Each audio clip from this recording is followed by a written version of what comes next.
In a recent video, I talked about the contingency argument for the existence of God, and today I'm going to be talking about another version of that argument, one that, as far as I can tell, is unique to the Catholic philosopher Edward Feser.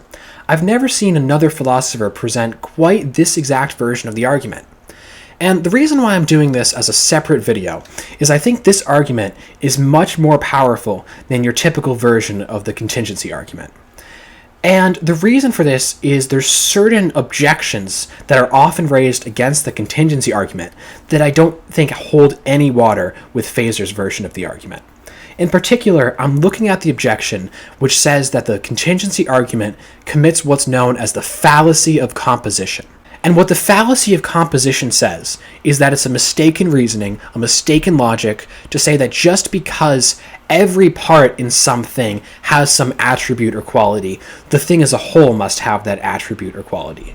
So the classic example of this is just because every human being has a mother, it doesn't follow that the human race as a whole has a mother. That would be the fallacy of composition. And it's objected that the argument from contingency commits the same kind of logical fallacy when it says that because everything in the material world is contingent, the material world as a whole must be contingent. It's objected that that is the fallacy of composition. And I think there are good arguments to say that that is not an example of the fallacy of composition. But even if we say that the version of the argument from contingency I presented in my last video commits the fallacy of composition, then that still wouldn't say anything about the argument I'm presenting in this video. Because Feser's version of the contingency argument doesn't say anything about the contingency of the universe as a whole. It doesn't talk about that.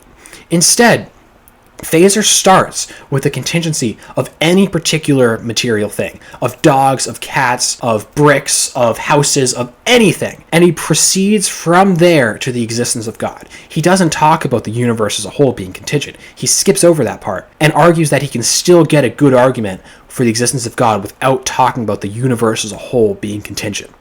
So, what is this argument? Well, the first thing we have to do is get down what it means for a thing to be contingent. And the term contingency is usually paired with the term necessity. And these terms come out of the idea, this question of why does a thing exist? Not why everything exists, but why does any particular thing exist? And in my last video, I used the example of a Pericomo CD and asked why that Pericomo CD exists as a Pericomo CD. And because I like to keep things consistent, here's a Frank Sinatra CD, because why not?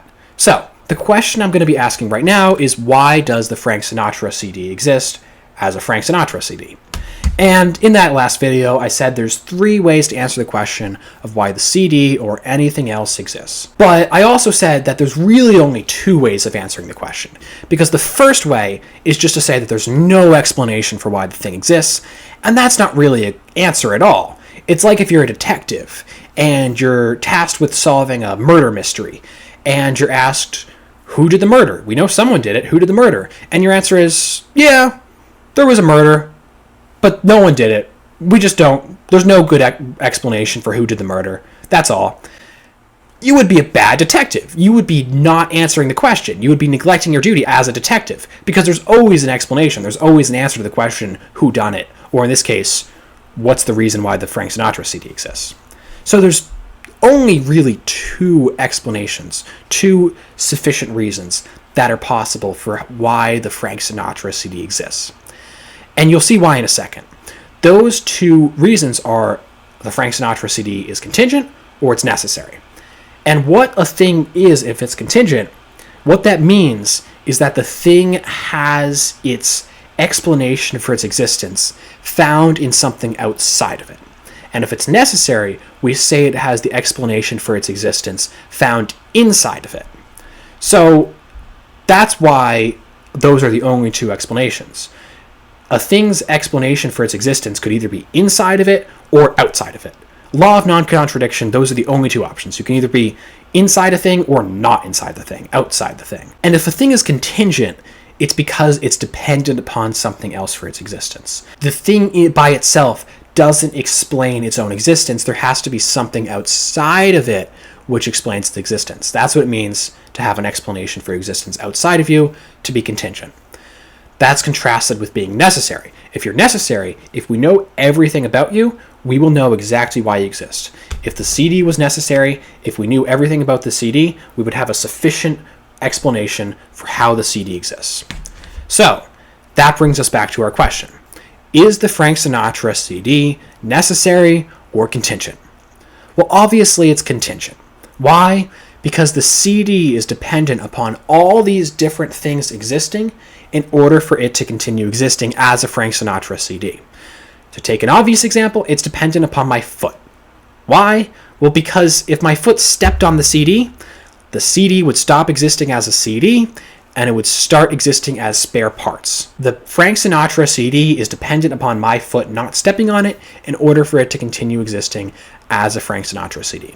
It's also dependent upon the temperature in this room. If the temperature in this room got above the boiling point of a CD, this CD would stop existing as a Frank Sinatra CD. I would also stop existing, but that's besides the point. The point is the Frank Sinatra CD is contingent. I would also point out that it's dependent upon the molecules and atoms in it being the way they are in order for it to continue existing. It's dependent upon all these things being the way they are in order for it to continue its existence as a Frank Sinatra CD. So, it's contingent. But remember, we said that all it means for a thing to be contingent is that it has its explanation for its existence found in something outside of it. Well, we just named a bunch of things which are outside the Frank Sinatra CD and which explain its existence. My foot, the temperature, the atoms, the molecules. So doesn't that mean that we now have a sufficient explanation for the Frank Sinatra CD? That we can hang up our hat and say, we answer the question, why does the Frank Sinatra CD exist? Not quite. Because notice that all the things we just named, my foot, the temperature, the molecules and atoms, are themselves contingent. They're all dependent upon other things not being a certain way in order for them to continue existing. My foot, for example, is contingent. If the molecules and atoms and whatever else in my foot were different, my foot would be different. My foot is dependent upon those molecules and atoms being the way they are in order for my foot to be the same way. Same thing with the temperature. Imagine a gust of wind blew into this room right now, and it knocked over a candle that I had in here for some reason, and the candle fell to the ground and the whole place went up in flames. The temperature would change. The temperature is dependent upon that gust of wind not knocking over that imaginary candle right now, in order for the temperature to continue existing as not above the boiling point of a CD. Alright, same with the molecules and atoms that make up the CD.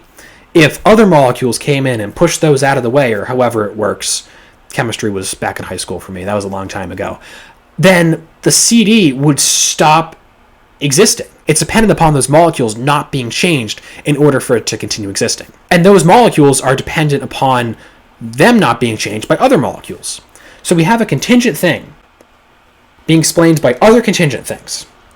And I will say, if we look closer, those other contingent things being explained by other contingent things, like the gust of wind being explained by a hurricane not happening right now. Again, meteorology was a long time ago.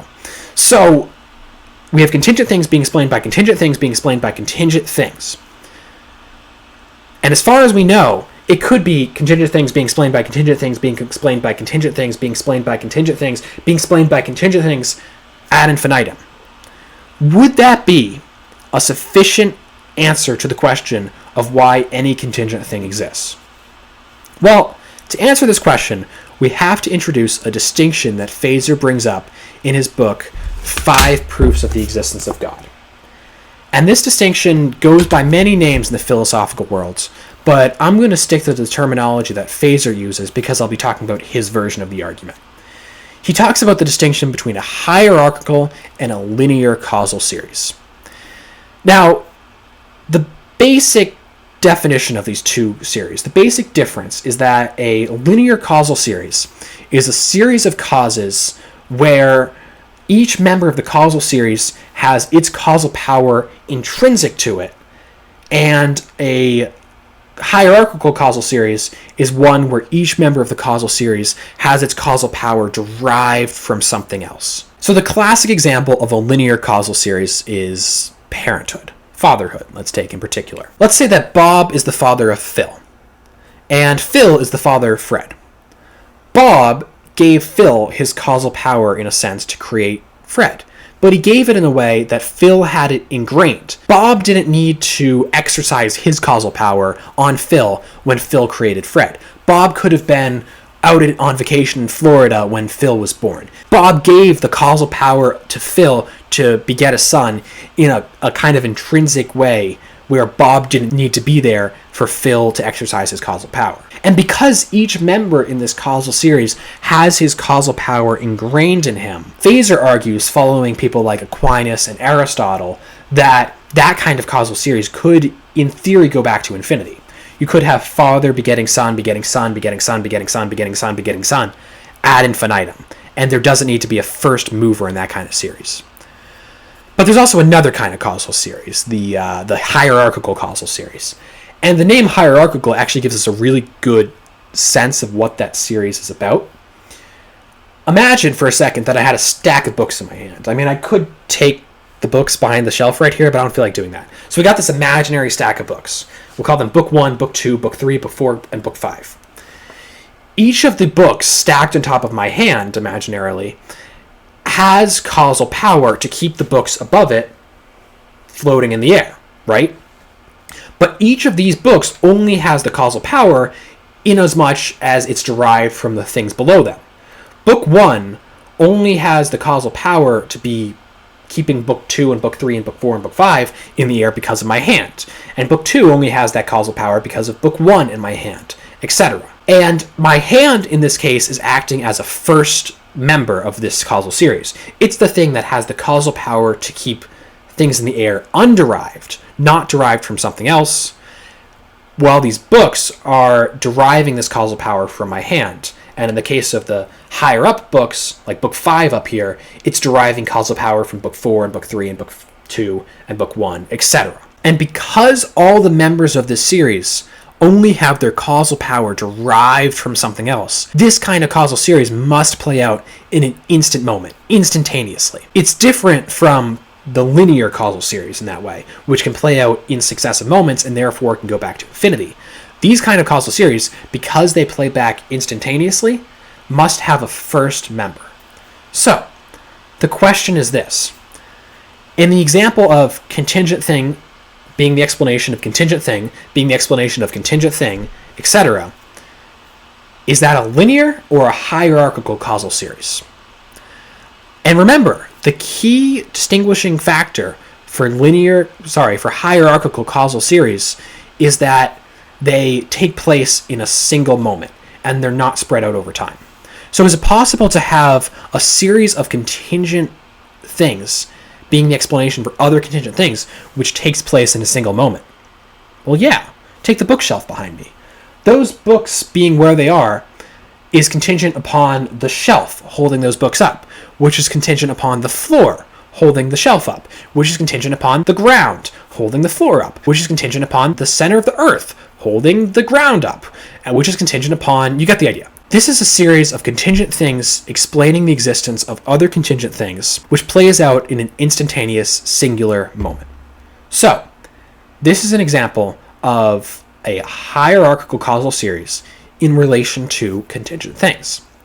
That means that in this series of contingent things, there must be a first mover, a first member of this causal series, because hierarchical causal series, we said, always have first members.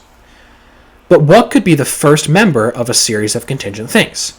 What could be the first member of a series of things which are all dependent upon other things, which all have their explanations for why they exist in something exterior to them? Well, it would be something which is necessary, the other option. Something which has its explanation for why it exists inside it. Something for which, if we knew everything about it, we would know everything about why it exists. We don't have to appeal to something else to explain why it exists. This is different from something which just doesn't have an explanation. We're not saying this thing doesn't have an explanation. We're saying the explanation for why it exists is in its very nature.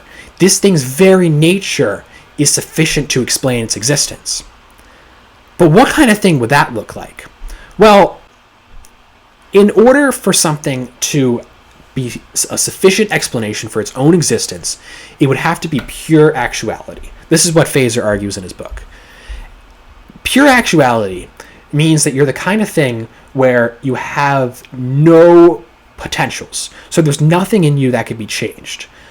And why does the necessary being have to be like this? Well, because if the necessary being wasn't like this, then it could always be changed into something else.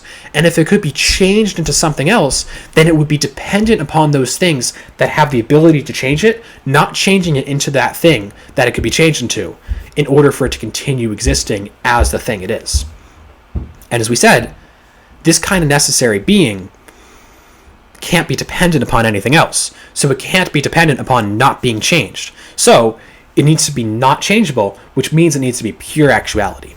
But as I've argued in previous videos, particularly my video on Aristotle's argument for God, the argument for motion, anything which is pure actuality must have all the other divine attributes. It must have all the other things we attribute to God. It must be infinite being, because if something's pure actuality, actuality and being are just different ways of talking about the same concept. So this thing doesn't lack any being, it doesn't lack any actuality, etc. It must be purely good, because goodness and being are transcendental properties. They're synonymous in a way. There's a technical argument for that. I'm not going to get too much into it here.